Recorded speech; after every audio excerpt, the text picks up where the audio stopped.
We give you the latest on LaMelo. It's been a while since we've talked about what seems like a story from ages ago. LaMelo's commented on it. Is the whole kibosh now on the story? Is LaMelo even really wanting out of Charlotte? We'll get to that. We'll get to the games over the weekend. Is Kon ever going to miss a shot again? All of it today. Locked On Hornets.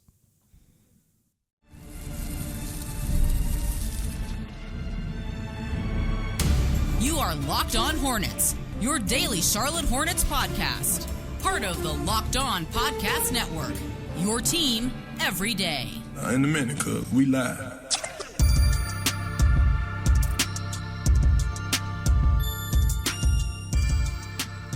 It's Locked On Hornets, part of the Locked On Podcast Network. It's your team every day. Thanks for making us your first listen. We are free and available anywhere you get your podcasts, and that includes YouTube. Or if you're watching us on YouTube, apparently you're watching the Barney and Big Bird show. Just straight up solid purple, solid yellow.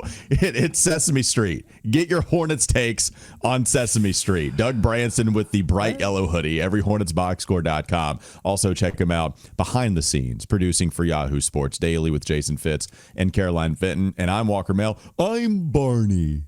I tried. I don't know if it was good, but I tried. It's been a while. WFNZ, Sports Radio 92.7 FM, Wes and Walker from 12 to 3 daily. And last but not least, I need to tell you that this episode is brought to you by FanDuel. Right now, new customers can bet just $5. And if your bet wins, you'll get $300 in bonus bets to use across the app. Head to FanDuel.com to get started. And we are, by the way, the #1 sports podcast network out there. So we appreciate everybody for supporting us all the way to the top.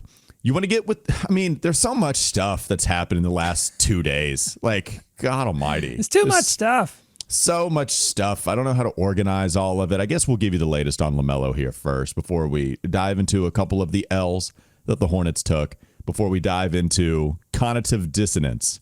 How do we wrestle the losing with Kon being unbelievable? I don't know if we have the right words to describe his rookie season or the season in general. But we had more LaMelo news on Friday. We gave you the emergency podcast when we got the Kelly Eco report. In case you don't know, Kelly Eco put out there, part of Yahoo Sports, that LaMelo was growing increasingly frustrated with the team, with all of the losing, the offense focusing more on getting Brandon Miller some shots, having a slower pace than what LaMelo would like. This was all in the report, in that LaMelo wanted out or would have been open to a trade out of Charlotte. Also in that report, Kelly Eco writes that Charlotte themselves, they have grown increasingly hesitant to make LaMelo the face of the franchise. And paraphrasing a little bit of that. Yeah. So we move on. About an hour after that tweet, after that article, LaMelo quote tweeted the article with a clown emoji. And then he spoke to media the day after saying, quote, Kelly Eco, never heard that come from me. The source is not from me. It's false information. I love being here. I'm still confident in this group and everybody here. LaMelo would also say that he felt the need to say something. He usually doesn't like commenting on stuff like that, and I agree with that. You usually don't see that kind of stuff from LaMelo. But he said, I usually don't like commenting on it, but it got way too big. Bleacher Report got a hold of it. All sorts of Twitter accounts were just flying off of the handle with that news, and so he felt the need to say something. You saw LaMelo speak to the media scrum the day after at practice.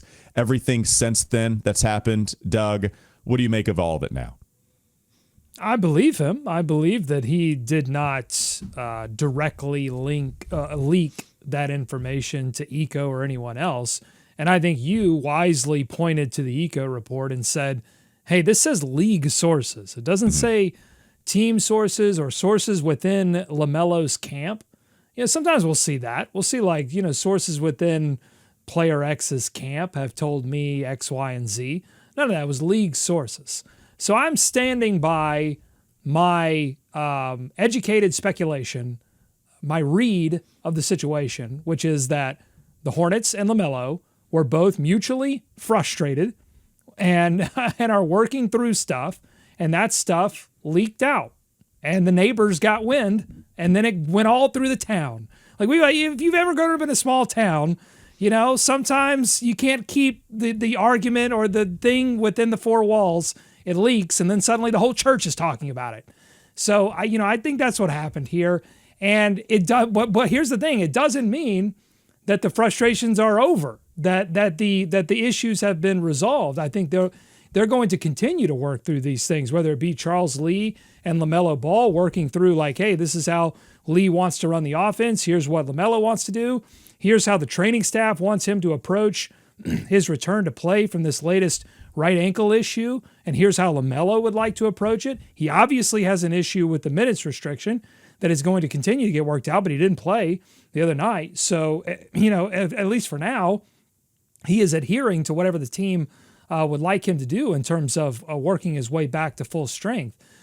So, yeah, I mean, I think we're going to take this drama all the way up to the trade deadline. And I think the real question is, like, does LaMelo ever get to the point where his frustrations reach a level where he says, all right, I've got no choice. I've got to go and, make a move here and be more direct. And, I wouldn't count that out is what I'm saying. Yeah, and I hear you. It's certainly anything's possible. I don't know if I'd count on it either. We've talked about this a lot. You and I both have agreed that LaMelo just doesn't seem like that type of guy. I know things can change as he gets older. If the Hornets continue to miss the playoffs, then fine. I do think that there's probably enough self-awareness here on LaMelo's part that they're not getting to the playoffs in part because he's not playing. So I know he wants to play. I like that. You want your star player to want to be out there on the court. You want your coach and you want your franchise to protect your star player as much as possible. I think both of those boxes are being checked off. I think that he can be frustrated with not playing and also not be so frustrated to the point where he's asking out of Charlotte. Like, I really believe LaMelo here. I don't think there's any kind of funny business. I don't think it's the type of lie that LaMelo is saying where he leaves out just a little bit. He doesn't tell you the whole truth. I don't even think that's happening, Doug. Call me naive. I might be that. I really don't think LaMelo wants to be out of Charlotte really at all. I don't think he's talked to his agent about it. I've seen some people hypothesize that maybe it's his agent putting that out there. But, okay, if your agent really wants to make a stink of all of this, you think the first person he's going to is Kelly Iko and nobody else to get the message out? I'm going to guess you probably go about this sort of message in a different way. And plus, the sources, the league sources, the comments that would follow what Iko was writing, it was all about league sources, people with other teams. They feel like LaMelo could be on his way out of Charlotte. I think the Hornets are listening to offers, and if you wanted to see some of the other reports that followed the Kelly Iko one, Jake Fisher, go ahead, Doug. Go ahead, put your bait in the water, baby. Yeah, we're going fishing. It's been a while. I got a big one. Yeah, Jake Fisher said LaMelo Ball does not want out of Charlotte, to my understanding. I believe that to be true. The Hornets have definitely given other teams the impression they will listen to offers for him, though. That, if we're looking for the real source of any drama, like how did we get the snowball rolling all the way to the point where it becomes a report from somebody somewhat reputable? I think it's the Hornets' part in all of this, where they might listen to offers, other teams might get the snowball rolling, cause an avalanche by leaking it. If you're asking, how did the drama get to this point? I think it's because the Hornets not seeking offers, right? Not picking up the phone and calling. I think because the vultures are circling again, we've seen the vultures a lot around here in Charlotte. Because they vulture the way that they do, then they end up making the call, and the Hornets are like, okay, that's interesting. Nah, we're good on this, whatever. That's the part that I think ends up forming itself into a report. Yeah, I don't think he wants out. And why would he? I mean, he's had an opportunity to play with his best friend, Miles Bridges. He enjoys playing. They enjoy playing with each other. And then he's really been, since he's been here, been given the keys to the offense and told go. Like, this is your offense. And so, but my question is, what if some of those things change? Mm-hmm. What if Miles Bridges is traded at the deadline? What if all of a sudden he doesn't have the keys to the offense? What if he has to share the car with Kon Knueppel? Like, what happens then? So that's my biggest question. Will the dynamics, are they already changing around LaMelo because he's not an active part of this discussion because he can't stay on the floor? that would be my question. And then, with the team, like where do they want to go with all of this? So like, do they want to give? Are they looking at Kon Knueppel now? We saw Jeff Peterson and Rick Schnall at the latest this Hawks game, sitting on the sideline watching Kon Knueppel go off. Again. Are they all of a sudden going to go? I don't know. Maybe we ought to go in a different direction.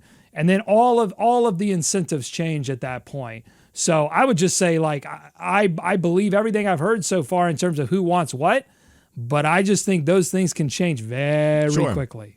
Sure. Coming up next on the Locked On Hornets podcast. Bees everywhere! Are you, Hornets fan, suffering from cognitive dissonance? If so, this is the podcast for you.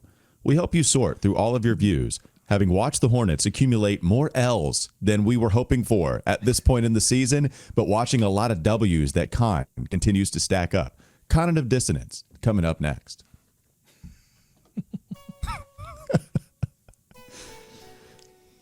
This episode is brought to you by Gusto. Let's be real. No one starts a business for the joy of calculating tax withholdings or managing payroll spreadsheets. That's where Gusto comes in, to take the stress out of payroll, benefits, and HR so you can focus on running your business and supporting your team. Gusto is the all-in-one remote-friendly payroll and HR platform that makes managing your team simple, transparent, and fast. Whether you're hiring, onboarding, or paying employees, Gusto helps you do it all from one place without the hassle or hidden fees. They allow unlimited payroll runs for one monthly price, which means no surprise charges at the end of the month. Gusto's automated tools like offer letters, onboarding materials, and direct deposit save hours every week. And knowing you can reach certified HR experts anytime gives you a real peace of mind. Try Gusto today at gusto.com/LockedOnNBA and get 3 months free when you run your first payroll. That's right, 3 months of free payroll at gusto.com/LockedOnNBA. One more time, that's gusto.com/LockedOnNBA. This episode is also brought to you by Wayfair. The holiday season, it's right around the corner, and that means it's time to get your home ready. Whether you need more seating for guests, cozy new linens, or fun serveware for holiday hosting, Wayfair's Black Friday sale is here to help you make your space shine. And the best part, you don't have to wait. Wayfair's Black Friday deals are happening all month long with up to 70% off everything from sofas to spatulas. If you've ever hosted family for the holidays, you know how much of a difference a few new touches can make, from sofas to spatulas. Yeah, maybe Auntie loves the new spatula that you got. Wayfair makes that easy. Don't miss out on early Black Friday deals. Head to wayfair.com now to shop Wayfair's Black Friday sale for up to 70% off. That's WAYFAIR, wayfair.com. Sale ends December 7th. More Locked On Hornets ahead.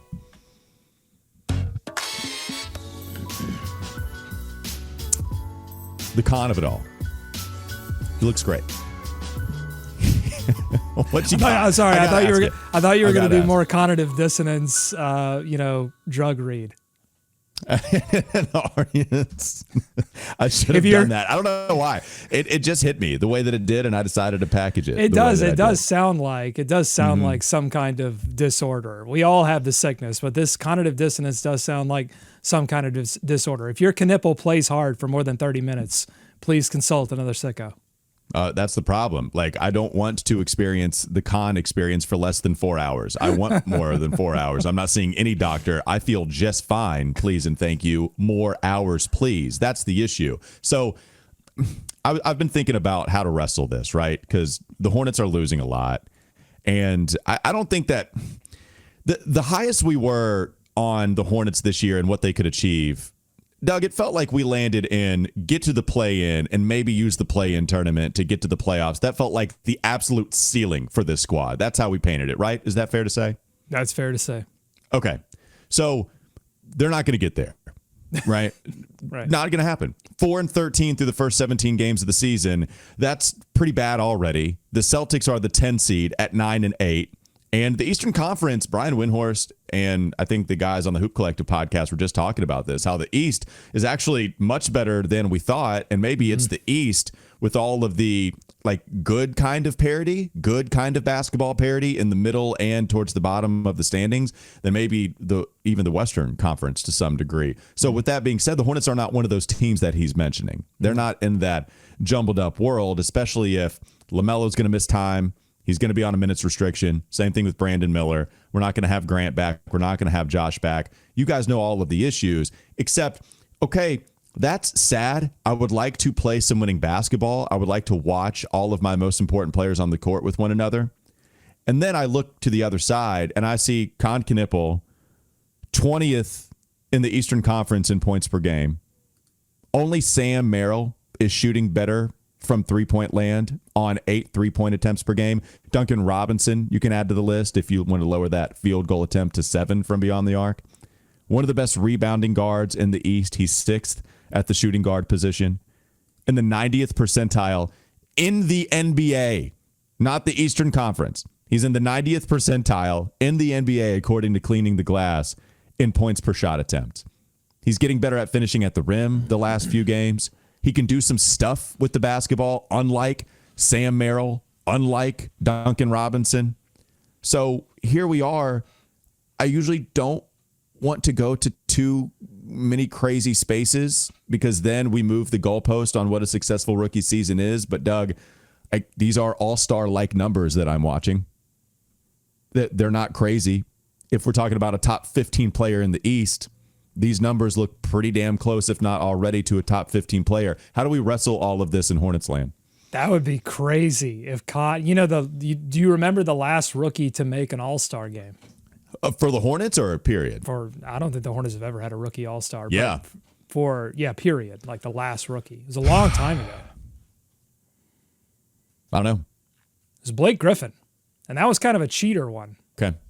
Yeah, it was. I think Yao Ming was the one before him. And that's also, because I think he played professionally a little bit before he came over to the NBA. Yeah, so that Shanghai Sharks. Shout out. Yeah, that might have been a cheater one too. So I had to look even further back to find the actual legit, like I came out of college, I made an All-Star. And look, he's getting attention. The question is, can he, hold these box score lines all the way through into February or whenever the voting ends, to make that kind of impact. It's very difficult because so often like guys are given credit almost a year after they make the impact. So like if Kon has a great rookie season, maybe misses the mark all-star wise, but he's going to get a lot of credit for this rookie season. If he comes out of the first 2 months next season, this is what happened to LaMelo. Like he had a great rookie of the year campaign and then got the All-Star in the sophomore year after he had a great start. Yeah. So it would be very difficult for Kon. How do I wrestle with all of that? I'm fine wrestling with that. I love to wrestle with that because I think about the alternative, right? Which is that Kon comes in and is everything that everyone thought he would be, which is like a high floor, low ceiling kind of player. Then it's like, all right, he's doing a little bit of everything. It's not really, having a major impact on the way the game swings. You see him doing good things, and that's all great. He's not really swinging the game one way or the other. That hasn't happened. Like he has a major impact on the Hornets making runs. And honestly, when he's off the floor, he has a large impact on the opposing team making runs. He can play offense. He can play defense. That's a refreshing thing for a Charlotte Hornets rookie.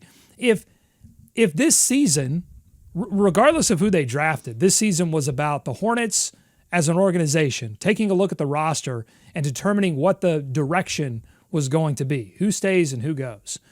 I think this level of Kon Knueppel, where he's opening up the ceiling, saying, whatever you thought about me, go ahead and throw that in the trash can and go ahead and just open your mind up to, Devin Booker level comparisons now, okay?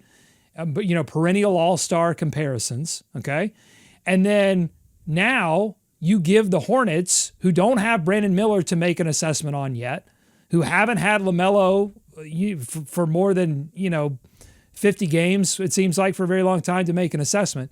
You're giving them an opportunity now to take a direction. And so I'm more than happy to wrestle with that. I love that. I think you're right because I would like more wins, of course. That's the whole point of the basketball. It's to win the games, right? I'm kind of with you though, because okay, I think every single year your top 5 pick or your first round pick being successful is one of the biggest goals that you have, right? It doesn't even really matter where you are, unless you're a real championship contender. Maybe it's like the 5th most important thing. that might happen to you that season. For the Hornets, it's usually a big deal. How does the rookie play right away? It's somewhere between the biggest thing that needs to happen that season or the third, the whatever, right? It doesn't usually go further down than third. I think one of two things were the most important thing to happen this season. Combining all of the injuries together so we don't separate it out from watching LaMelo play, watching Brandon play. I've referenced it a million times. Watching the freaking team play. That was the number one goal. It still is the number one goal, watching all of your guys play together on the court at the same time. I think second would be, did you hit with Kon in a deep draft where you decided to draft him instead of Trey Johnson, where you decided to draft him instead of Ace Bailey, where there was a legit conversation, a crazy one off the court with Ace and his agent and all of that, but you still could have taken Ace Bailey. We know the Hornets have drafted players that haven't worked out for him before. Dwayne Bacon just mentioned it with Theo Pinson on a podcast a couple days ago. So we know that they haven't necessarily subscribed to needing to work out the player in order to draft him. Kon being the right answer is still, to me, a top 2 storyline. I think it's second. And the fact that it represents such a bright future with the way that he's playing. It's not that, hey, man, he holds it up like he could be rookie of the year. He's playing really well. What an awesome draft pick for the Hornets. He's playing. It's so much more than that, which is why this is nuts. I don't like framing the all-star conversation the way I am, because now it has potential, again, to move the goalpost. And if he doesn't make it, it's like, Walker, please. He's great. Let's not do the thing where we exaggerate this. All I can do is watch what he's doing now. Look at the numbers, compare him to all the other players. Let's say that he comes down in efficiency, Doug. Let him come down. The point per shot attempt is still going to be ridiculous. It's a wild season. Let him come down. It doesn't matter because he's doing so many other things. And the NBA is all about versatility. And while he doesn't necessarily have defensive versatility in the way that, like, oh, I can guard 1 through 5. He's not that guy. But he has a versatility and a skill set in that he can make the pass. He can move off ball. He can move on ball. He can keep his dribble. He can shoot from 3. He can shoot from the mid-range. He can get it. He can take it all the way to the cup. I mean, he's had some Colin Sexton-like drives already where I'm like, damn, how did he get by that guy? He did it against Atlanta a couple of times. He has clutch shot-making ability. He learns very quickly. He's hard on himself. We saw after this game against Atlanta, he had the big shot, but then, one of the final possessions, he gets the ball in the corner, drives it, tries to spin on Nickeil Alexander-Walker. Yeah. Alexander-Walker makes an incredible defensive play not to foul in that situation. So all credit to Atlanta. I was like, hey, that's a decent spin move. You go to Kon after the game, he says, nah, that's not a decent spin move for me. Should have shot it. Yeah. He said, that was clunky. I should have shot it. So again, but the fact that he says that is mind-blowing. The fact that he communicates that again, to let us know, hey, the wheels are turning up there, that he already understands like where he needs to get better. Like it's all incredible. And yes, we have blown the top off the ceiling on what he can be. There is no ceiling anymore. We just have to wait and see how he develops over the course of this rookie season and into next season. But yes, like so when you're asking me, like, what am I wrestling with? What I'm wrestling with is, like, how long before the Hornets get on that track, right? Like, are we going to continue to not give him the ball in the third quarter? Are the Hornets going to continue to not allow him the more clutch possessions? And so that's when LaMelo does come back. Is LaMelo going to take 20 plus shots and 10 or more of those are bad 3-point shots instead of working a little bit more through Kon Knueppel? Like, how long is it going to take before the franchise itself starts to shift that mentality and see, what we're all seeing? That's the real question. Yeah. And Brandon and all of it, again, that comes back to the watching the team play part. It all comes back to what I still believe to be the number one storyline, watching the team play, Brandon and LaMelo, and how they mesh with Kon. But we want to see it so badly because of the way Kon's performing too. By the way, the Hornets aren't dummies. Charles Lee's not a dummy. Jeff Peterson's not a dummy. They all know how special Kon Knueppel is. The question is, how long is it going to take for them to cut through the politics? How long is it going to take for them to cut through the, we drafted Brandon pretty high, and, LaMelo, he's on a max contract, and Miles Bridges still on a big deal, and he's kind of the veteran leader. Like, how long are we just going to, wade through that stuff before we would dispense through it all and say, hey, there's a really special player. It didn't take long for them to do that with Brandon Miller. So, and look, he's, Kon is getting a fair share of shots. It's not like he's getting completely hidden, but there are moments where you're going, hey, he had 18 points in the first half, and now he can't get a shot in the third quarter. What's going on there? So that's what they have to figure out. All right, coming up next on the Locked On Hornets podcast. Bees everywhere! Are you too suffering from crunch time issues? Have you yourself been watching a basketball team that just can't quite get A, the right shot selection, or B, that shot that they choose to shoot to go in the hoop? Locked On Hornets is the right podcast for you. Stick around for the third segment to learn of some of the symptoms and side effects.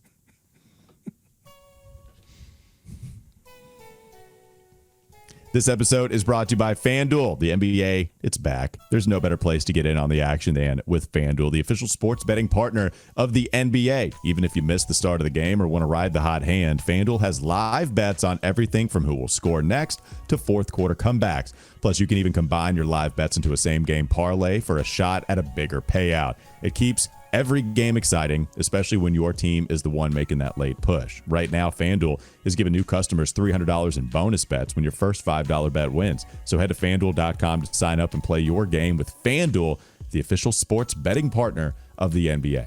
More Locked On Hornets ahead.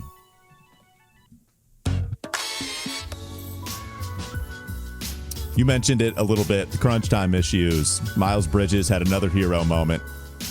Kon Knueppel, we love him for the attempt. He did give you a nice drive, nice spin move. Nickeil Alexander-Walker, real long arms, very, very good defender. Hits it clean. Another clean look, by the way. Brandon Ingram, Scotty Barnes. Now add Nickeil Alexander-Walker to the list of guys that have made incredible, clean, impressive plays defensively to salvage victories for their teams. But they just can't get right in the fourth quarter. To what do you attribute that to? What are you seeing from some of these guys? What are your thoughts? They didn't lose the game in the third quarter. I thought they lost the game when they gave up a 7-0 run to end the third quarter. They could have put the nail in Atlanta's coffin. Look, they had a good game plan going into the game. They must have seen something in the tape, something in the scouting report that said, Miles Bridges, Colin Sexton, if you guys just put your head down and go straight at the rim, there is not a single body on that Hawks team that can get in front of you, stay in front of you, or provide any resistance. Like, Atlanta has a lot of, they remind me of the Hornets, somewhere around those post-playoff seasons where there was a lot of skill, but not a lot of size and strength. And so that's where Atlanta was. And so Colin Sexton and Miles were playing bully ball, and it was working. Like, they were crushing Atlanta in the paint.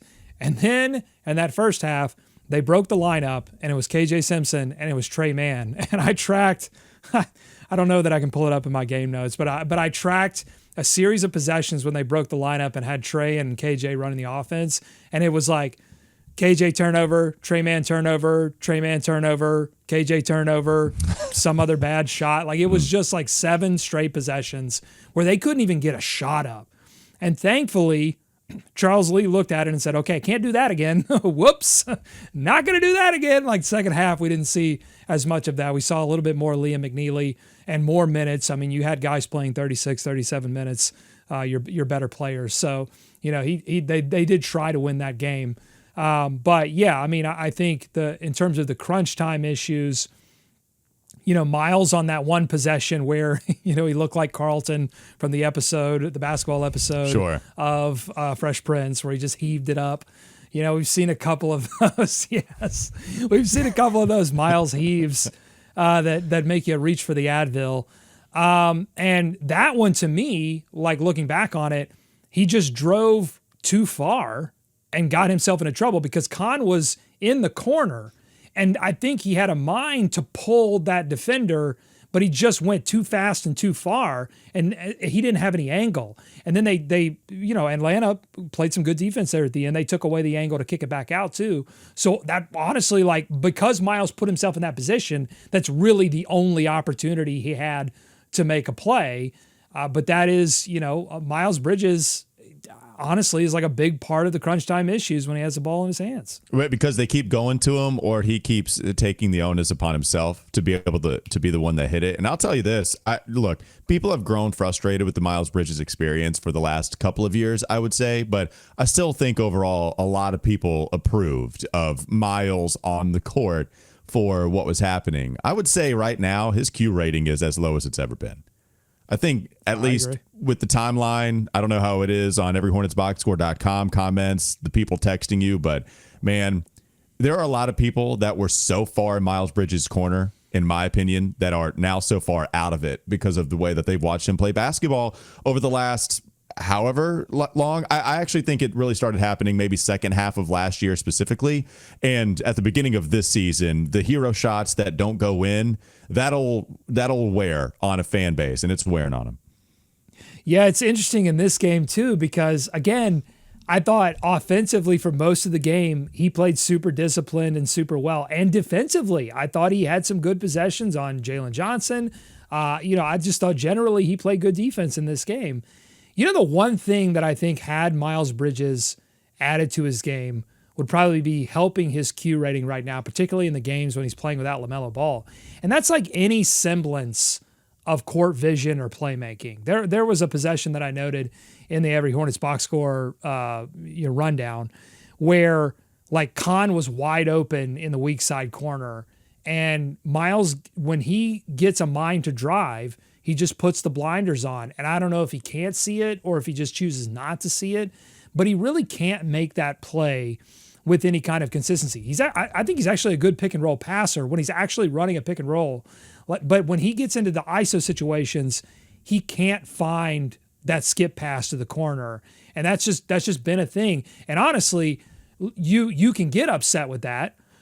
Me personally, I think about it and I go, phew, the Hornets really kind of dodged a little bit of a bullet in terms of not, being able to give him considerable amounts of max level money, because when they were going to do that, I think they were doing that with a mind of like, he's going to evolve into that kind of player. Those are the kind of bets you have to make, particularly when you draft a player and you see a glimpse of that. And to be fair, I think we saw glimpses of that before that time.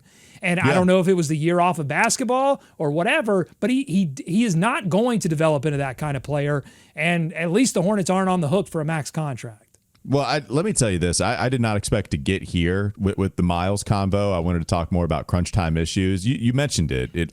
Some of them, a lot of it has been with Miles being in the game. Man, I know I go to this stat a lot too.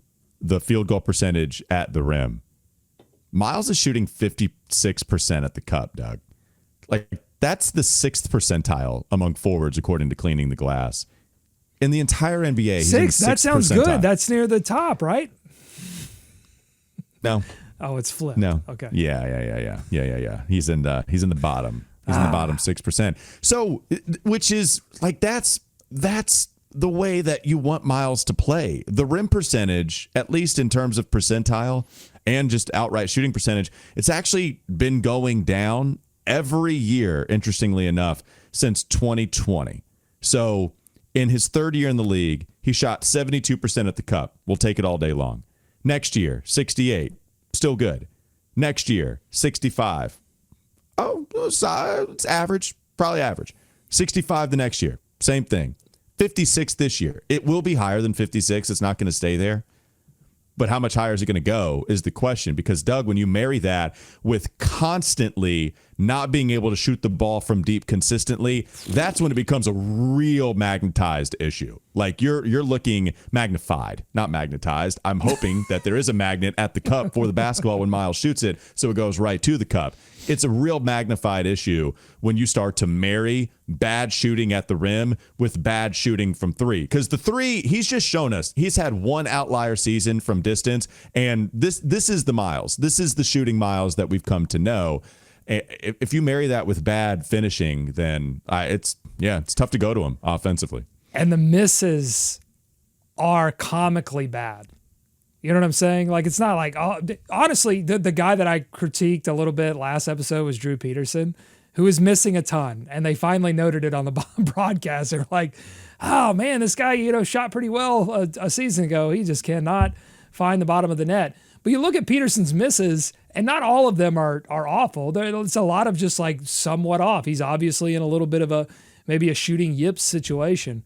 But man, Miles's misses are just like comically bad from deep. And then when you go to those rim numbers, I think there was a lot of dunking early in the career. Absolutely. There was a lot of alley-oopage early in the career with LaMelo Ball. Without LaMelo Ball, it's a lot of I'm going to create by myself, and I'm attacking such that like I can't go all the way and yam it anymore. So I'm forced to take contact, which knocks me a little bit off, and I'm forced to adjust my shot a little bit. And yeah, this is what happens. And when you combine that with the inability to make a lot of plays off of that, then you get a negative basketball player. Yeah, so I'm going to try to do the math here real quickly. You look at Miles now. He has 10 dunks on the season, just 10 in 17 games played. So he's on pace for less than 55 that he had a year ago. He's on pace for about 48, 55 a year ago, 66 before that. Didn't play the year that he was out. 118 dunks in 2021, 2022. You know, the dunks keep going down, to your point, which is a part of Miles's game. Anyways, yeah. All right. That'll do it for Locked On Hornets. Thanks for making us your first listen. We're free and available anywhere you get your pods. That includes YouTube. Go check us out. We mean it when we say anywhere you get your pods. Doug Branson, everyhornetsboxscore.com. Also producing for Yahoo Sports Daily. I'm Walker Mail. Listen to me on WFNZ every weekday from 12 to 3 p.m. Have a great rest of your day. We'll be back with you tomorrow.